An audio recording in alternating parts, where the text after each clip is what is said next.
clearly not everything has come out yet. There's going to be more. I mean, if you're the athletic director and this happens during your tenure, you have to know that at some, he had to know that at some point he was going to get pulled in. Greetings and salutations, and welcome to the Odd Coaches Podcast. I am your host, Dr. Keith Adams, and with me today, co-hosting for this Throwdown Thursday edition, is our favorite administrator, Robert Abney. Robert, how are you, sir? I'm living the dream, sir. How we doing? Oh, this is awesome. So on today's OCP, we're going to discuss the continued fallout from the Northwestern debacle. NFL running back issues are trickling down to college. A conference changes its name. The SEC is leading the way in NIL, as well as updates from the Pac-12. But first, Robert, continued fallout from Northwestern. Atlantic Coast Conference Commissioner Jim Phillips says he, quote, never condoned or tolerated inappropriate conduct against athletes as Northwestern's athletic director. Phillips has been named as a defendant for two of the lawsuits, along with other university leaders in their oversight role. The first complaint came last week from a former player identified as John Doe 2, followed by another one named John Doe 3. This is challenging because the John Doe plaintiffs, who have named Phillips as a defendant, were members of the football team from 2018 to 2022, which overlaps the final years of Phillips' tenure before replacing John Swofford as ACC commissioner. Robert, you're an administrator. You have had a number of challenging things come across your desk. This keeps growing and growing. What are your thoughts on the continued situation at Northwestern? Well, I mean, it's going to keep growing because, clearly not everything has come out yet. There's going to be more. I mean, if you're the athletic director and this happens during your tenure, you have to know that at some, he had to know that at some point he was going to get pulled in. Because if he didn't know it was happening, he should have. And at some point, he should have had conversations with Coach Fitzgerald and the Northwestern staff about, okay, what are we doing when we're at this camp in Wisconsin? What are we doing to supervise our kids? How are we keeping our kids safe? What protocols do we have in place to make sure stupid things don't happen? What does your schedule look like? Who's staying where? All of that. All of that should have been covered, because this is what happens when it's not. And clearly there are some things that should have happened that didn't, because if they did, we wouldn't be here. And I don't know if his job with the ACC is in danger. I don't know if anybody's interested in going quite that far. But there's going to be some money paid out to some plaintiffs on his behalf. I guarantee that. Yeah, and it's hard leading large organizations. We don't want to not say that this is not challenging. And one of the things that I've learned, and one of the things that I advise folks, is to let the calendar be your guide. Because when you're involved in a school, the calendar runs everything. So, for example, if you have preseason, midseason, and postseason meetings with your coaching staff and your players, doesn't mean you're going to get everything, but you're going to get a better feel of what's going on with your program. If you do site visits and have your staff do consistent site visits, doesn't mean you're going to catch everything, but you're going to be more aware. And I think the oversight, because everybody gets busy, and that's the wrong thing to say to me. You can't be too busy to do your job. So I think the lack of oversight is where you can get these folks, because things are not, scheduled by the calendar. And I'm very fond, as you know, of saying boring wins more than it loses. I want to be as boring as possible So when these things come up, I can say, I met with, here are the notes, here the this, here's the that, here's that. So thus, if our policies and procedures need to be updated, we can re-implement some things and so forth. Well, So and you have to know if you're in the athletic director's position, even the head coach's position, you have to know that the vast majority of all of these hazing scandals that have made the news over the years, this is where they happen. This kind of stuff is where a lot of this stuff happens when you go off campus, when you try to create a different environment for your kids. And I get that. I understand that. I understand the value of that as a leader. When I was a leader, there were things that I tried to do for my teaching staff that we would make sure that we were off campus because it minimized distractions. And I get all that. But you can't put yourself in a situation where things like this could potentially happen. They clearly did not take the steps they needed to protect themselves from this. And we're not even close to seeing the end of this. yeah, and I think supervision is often devalued. Even as an educator, who's around and do we have this, and the adult presence alone. Take something like the cafeteria, something as simple as the cafeteria. The more adults you have, the less foolishness can possibly arise. It does not totally eliminate foolishness, but it deters it. Final thoughts from you, sir. 70% of your job is showing up, is just showing up and being there, because by being there, you are a natural deterrent. Yes. Okay. The NFL running back concerns have come to college. Robert, Old Miss sophomore running back, Quinshawn Judkins, who was the SEC's leading rusher last year, told ESPN that the steady decline in value of NFL contracts and running backs is a big concern for him as he looks towards the future. This has been a big topic of conversation because we've had people like Saquon Barkley and Josh Jacobs fail to reach long-term deals. So if you're advising a high-level running back in college football, what are you saying about the running back position? What would you advise them? Well, clearly that's not where the money is anymore. The money is on the guys on the outside and the guy throwing the ball to him, right? That's where the money is. So if you have the skills to play out on the perimeter, that's probably where you want to be. I think he's making some wise decisions in the sense that he's trying to make sure that he shows NFL scouts that he has some value in the passing game, because they do still throw the ball to running backs. Mm-hmm. And there's a lot of value in that, because then you can put them out in the slot and create some matchups out there. But this is one of those trickle down effects. So you're not going to pay those guys. Then the college guys are going to have to, they're going to start thinking about that. And what's going to happen, I think, a lot with guys like him, because Ole Miss is fine. They're a good team. They'll win 7 or 8 games. They'll go to the Joffrey Jofer Bowl or something like that. Yeah, they'll go to the Independence Bowl or something like that. And I'm not playing in that bowl game, Robert. No, why?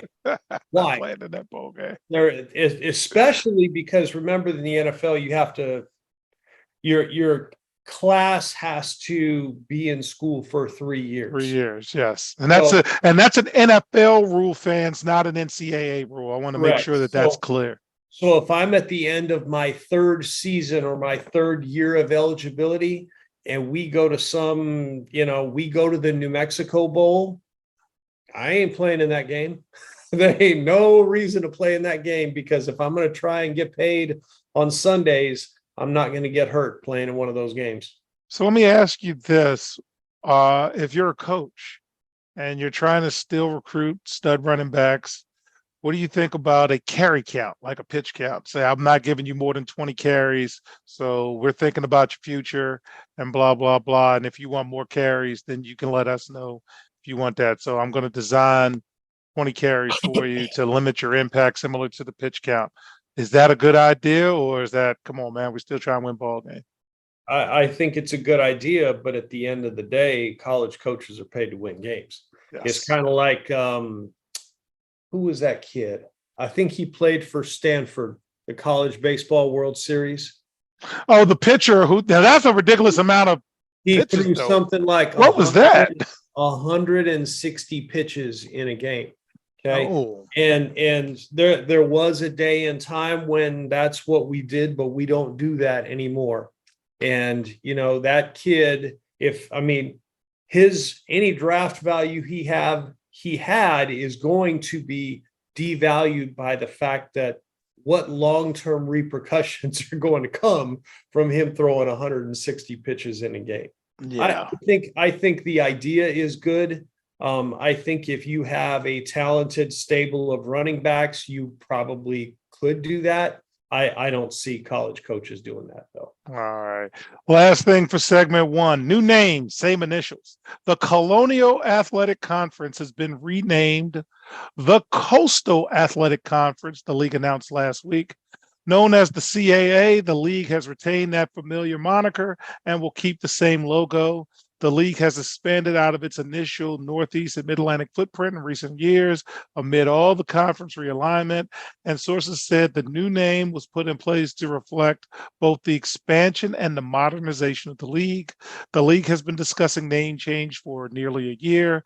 The CAA was founded in 1979 and is best known as a basketball conference with teams like Charleston, Delaware, and Towson. The league's heyday included a Final Four run by VCU and George Mason, who are now in other conferences. The league's football membership varies from its basketball membership, as it stretches from Maine to Elon, to Campbell, to North Carolina A&T in North Carolina.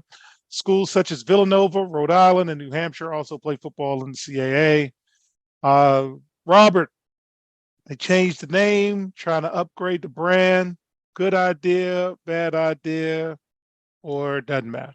It's an idea. I mean, you're trying to reflect your current membership, which is fine. Yeah. The previous membership had a bunch of schools kind of related to, they had George Mason, James Madison. They had like names of like revolutionary people or something like that. If you say CAA, people know who, in general, the region that you're talking about. There's been so many changes in conferences anymore. It's so hard to keep up with who is where. I mean, it's college football. I mean, I was looking, I was at the Texas Association of Sports Officials. I had to go to a football clinic yesterday in Dallas. And I was sitting there talking with somebody about Conference USA. And we're like, who are these guys? So, because you've got New Mexico State and UTEP and Sam Houston, and then you've got Jacksonville State. It's like, what? Makes no sense, but that's where we are. All right. So fans, when we get back, we're going to dive deep into the SEC's media day as they spoke in great detail about name, image, and likeness. We'll be right back on the iCoaches podcast. The high school and college academic and athletic landscape is changing. The growing number of college transfers, as well as student athletes being able to profit off the use of their name, image, and likeness, has given student athletes the freedom and power to make life-changing decisions. That is why it is important for student athletes to be properly informed throughout the decision-making process. The difference between success and failure is often measured not by yards, but by inches, and even the most successful coaches and players use outside independent consultants to help improve their decision-making, which improves their results. That is what the CKA Save Project would like to do for student athletes across the country, improve their academic and athletic results. Our academic and athletic consulting services assist student athletes with the college decision-making process. The CKA team of former high school and college coaches can provide student athletes an independent assessment of their academic and athletic skills to assist student athletes in their college decision-making process. Let the CKA team evaluate your academic and athletic ability to assist you in finding the right fit for your academic and athletic career. For more information, visit us on the web at www.ckasaveproject.org or schedule a free virtual consultation with Dr. Keith Adams by email at cka@ckasaveproject.org. Welcome back to the Odd Coaches Podcast in segment 2. The SEC did a lot of updates during their media sessions in terms of NIL updates. And before we start, I want to be a social studies teacher briefly and mention what Thurgood Marshall said. He once described his judicial approach by simply saying, quote, "You do what you think is right and let the law catch up." So I'm going to let that guide the conversation and tell you about the SEC plan. On3, which is an awesome outlet, obtain documents that provide a window into the SEC's lobbying strategy for NIL regulation and an attempt to prevent athletes from becoming employees. According to the documents obtained through public record requests, the SEC believes that the NCAA can't fix the current environment, and it argues that conferences need Congress's help. States are not going to enforce different varying laws, and they're going to fight with the NCAA. So here are the key points that the SEC made to Congress, and I'd like your response to them, Robert, after I give them to you. The NCAA can't fix this, only Congress can fix it. The NCAA has not shown the ability to effectively regulate NIL activity or enforce its rules, prohibiting booster involvement in recruiting or inducements or pay for play.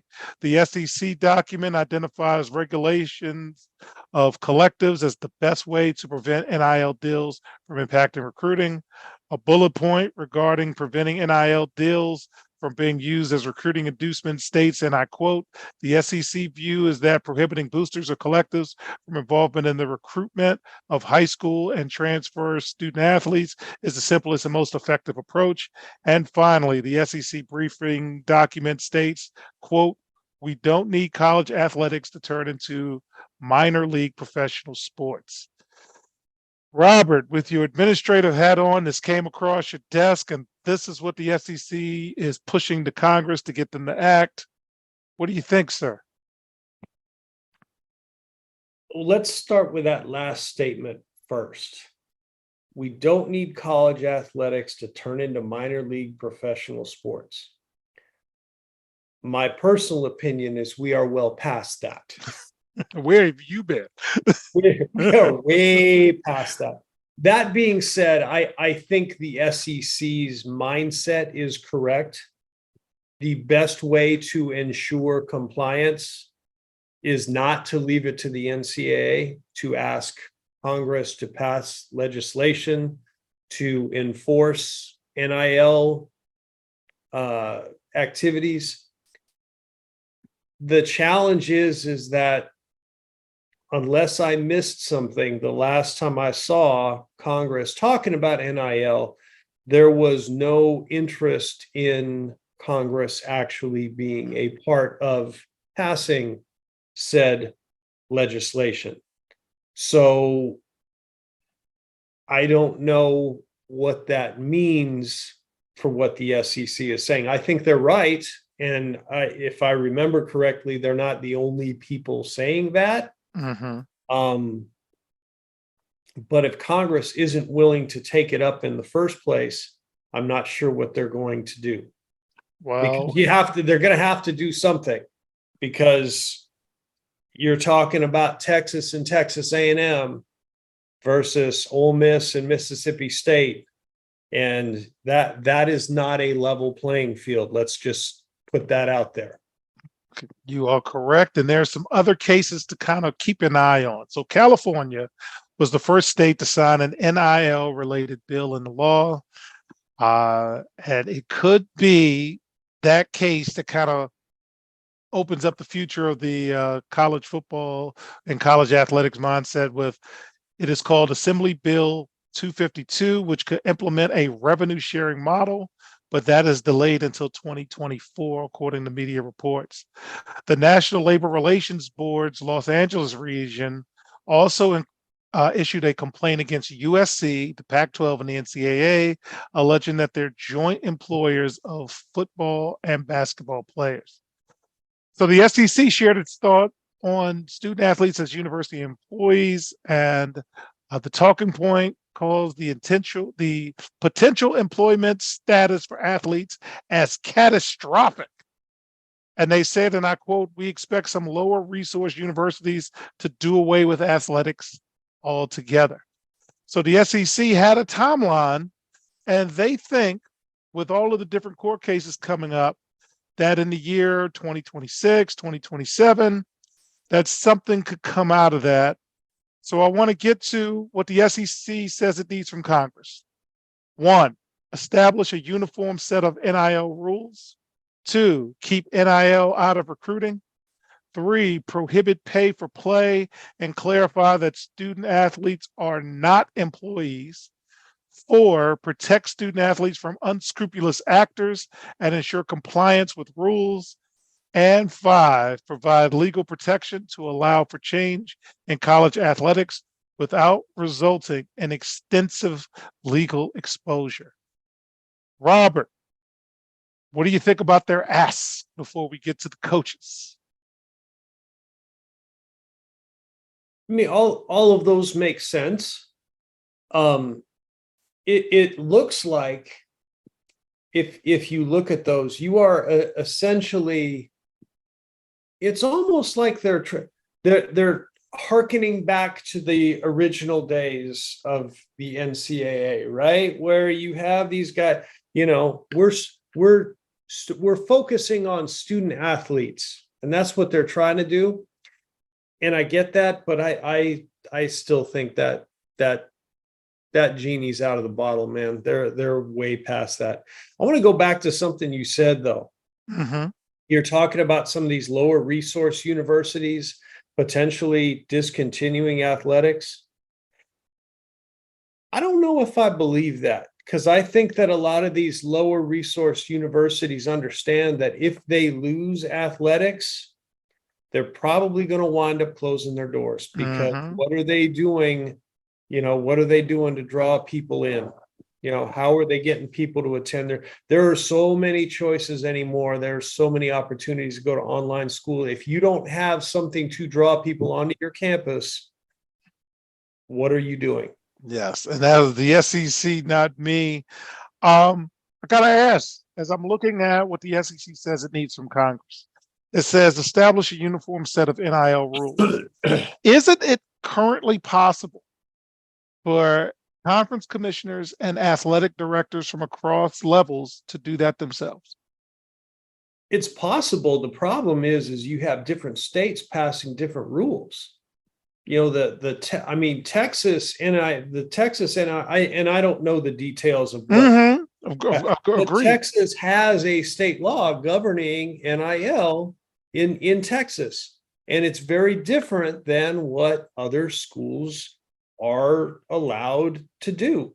And obviously, anything in Texas is going to focus on ensuring that the University of Texas and Texas A&M have access to the resources they need to be, to win national football championships in the SEC. That's it. That's what it's focused on. Anything else that comes with it is gravy. If they win, basketball championship or baseball, that's great, but it's really focused on football. And that's the problem with the uniform set of rules, is you have a bunch of states that have already passed their own rules, and conferences are saying you have to follow NCAA rules, and Actually, you don't. Texas and Texas A&M are like, make me. Yeah. The second thing they mentioned was keep NIL out of recruiting. What world are you living in? Where are we that you think that's going to happen? So that just is another case of being out of touch. So let me tell you about this. The number one rated junior, rising senior in the 2024 class, played at, what was the high school? They won the 6A state championship in Texas last year. It was somewhere up in the Dallas area. I can't remember the name of the school. I saw the kid play. He's legit. He went to a prep school because he could make money on NIL at the prep school before signing with somebody and going to college. And that's where we are. That is the box we have opened. And that is a great segue as we close this segment. Lane Kiffin, our college football players, professionals. Lane Kiffin, head coach of Ole Miss, called college football a professional sport. He recalled the conversation that he had with Texas coach Steve Sarkisian, where Kiffin jokingly compared the SEC to the equivalent of the NFL after seeing the conference 2024 schedules. He contrasts roster building in college football to the NFL. Lane Kiffin said college football players can get paid through NIL deals at 3 stages of their college recruitment and career if they want. You can get paid coming out of high school.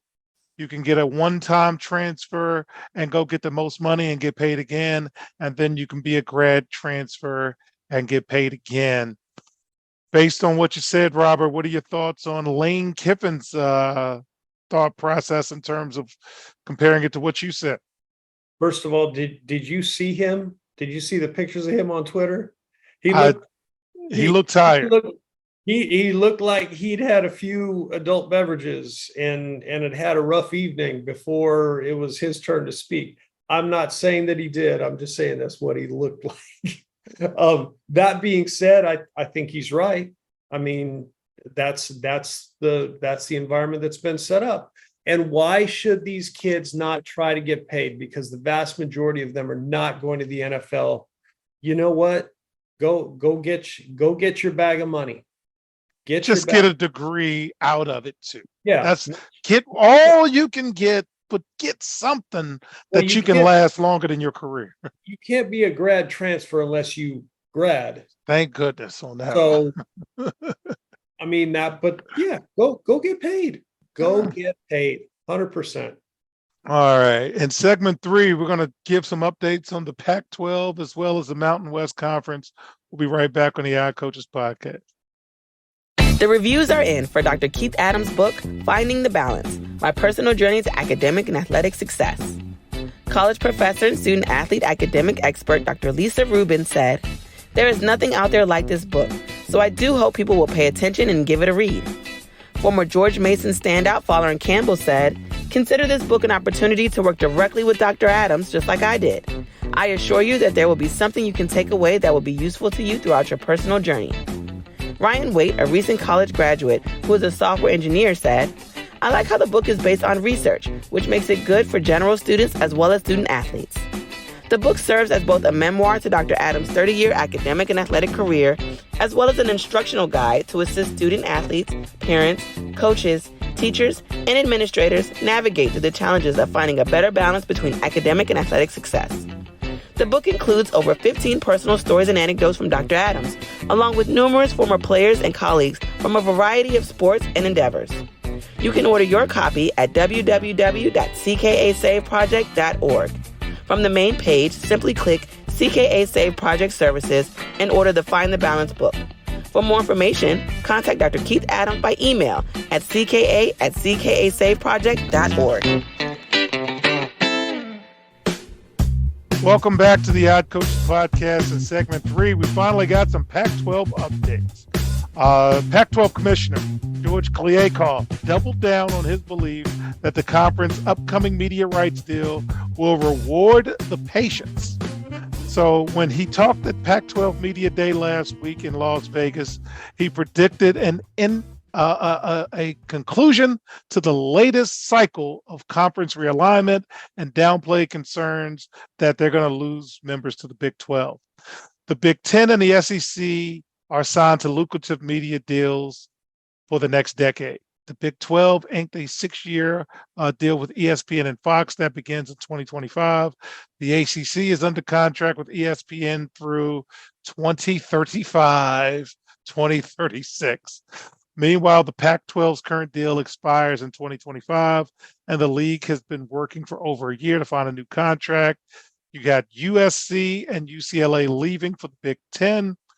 The final value of the television contract should let us know whether schools like Arizona, Arizona State, Utah, and Colorado will stick around. Robert, the contract in terms of the media deal has not been released. The Pac 12 seems confident.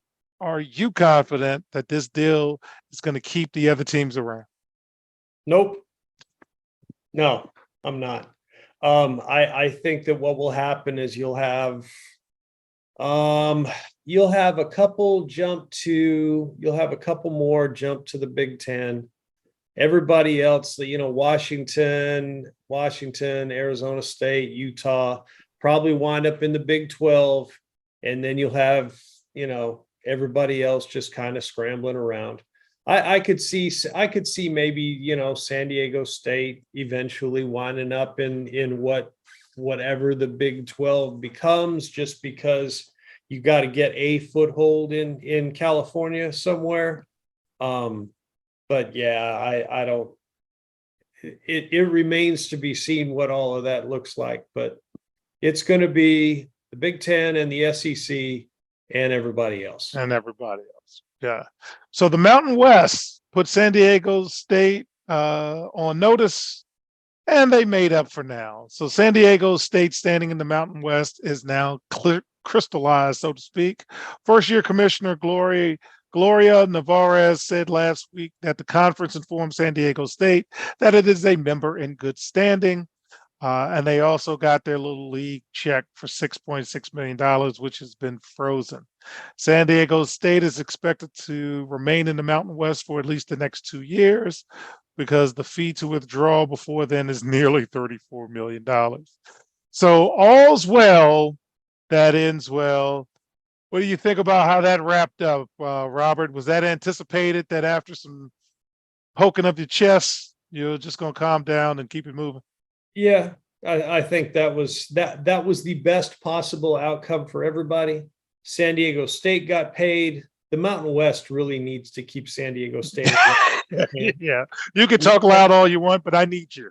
Yeah, that's in their best interest. That being said, I would expect that, after that 2-year window where it costs them so much money, I would expect that they'll be gone. Okay. The 23-24 college football playoff ranking dates in terms of the release of the standings has been released. Starting October 31st, that's when we're going to get our first CFP rankings. And then it goes November 7th, November 14th, November 21, November 28th, and then December 3rd is Selection Day, which is the perfect segue for our OCP college football preview episodes. Beginning Saturday, August 5th, the Odd Coaches podcast will release daily conference previews as we prepare Robert for our 3rd season of covering college football. And thank goodness you're in a different time zone, because you can watch some of these later games than we can. We will have shows on all 5 power conferences, as well as Group of 5 and, yes, HBCUs. We also want to engage fan bases in conversation, not confrontation. So we are liking and following all types of fans, and I hope they like and follow us back. Should be a lot of fun. And of course, we're doing all of these things strictly for entertainment purposes only. Robert, as you enter your 3rd season as a college football analyst, how are you feeling going into year 3, sir? I'm ready for football to be back. I love watching football. I think it's always fun to watch. I always root for chaos. I'm tired of Georgia, Alabama, Ohio State, and somebody else in the playoff. I want to see chaos. I want to see people blowing stuff up. And that's what I'm always rooting for. So anytime anybody can beat those guys, I'm with that program, man. I love it. All right. So fans, on behalf of my tag team partner, Coach Mike Francis, as well as our favorite administrator, Robert Abney, I'm Dr. Keith Adams saying thank you for listening and or watching the Eye Coaches podcast. And we will see you on the sidelines. Till next time, take care. The Eye Coaches podcast is sponsored by the CKA Save Project. The CKA Save Project is an industry leader in providing student-athlete academic and athletic support. From assessing student-athletes' academic and athletic skills, to measuring and monitoring student-athlete academic progress, to improving student-athlete time management and organizational skills, the CKA Save Project provides wraparound services for student-athletes from middle school through college. For more information, visit us on the web at www.ckasaveproject.org or schedule a free consultation with Dr. Keith Adams by emailing cka@ckasaveproject.org. We hope you enjoyed today's show. The Odd Coaches podcast drops new episodes every Tuesday through Friday on most weeks. Make sure you subscribe to the Odd Coaches podcast on Apple Music, iHeartRadio, Podbean, Spotify, and YouTube. Follow the Odd Coaches podcast on Twitter and Instagram at Odd Coaches. Follow Dr. Adams on Twitter and Instagram at CKA Save Project.